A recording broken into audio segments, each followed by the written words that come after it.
everyone, it's Sherry Vegas here, and in this Artist Tips Thursday, I'm going to give you a really quick tutorial on how I make my own textured paste to use in my textured artworks. Whenever I make my textured paste for my artwork, I like to use a bit of a combination of a fine line surface crack filler. You want to make sure you get a good quality one and one that says it doesn't crack. It's my little pro tip for everyone: do all your mixing in takeaway containers that have lids.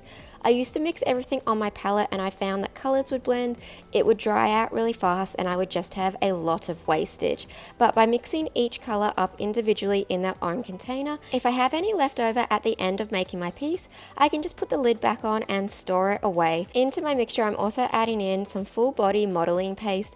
I generally do 50-50, but sometimes I do change up the ratios slightly if I want a slightly different consistency. Another option is to add a little bit of fine sand into your paste. This just gives it a more coarser texture and can sometimes be easier to work with. And of course, just add whatever acrylic paint color that you want to work with into the paste. I find going for a higher quality acrylic paint will save you a lot of money in the long run, as they're a lot more pigmented and you don't use up as much. I made this pink texture paste about 2 weeks ago, and you can see it's still fine to use by just keeping the lid on it. If you found this video helpful, don't forget to give it a like, and if you have any questions, feel free to leave them in the comment box down below.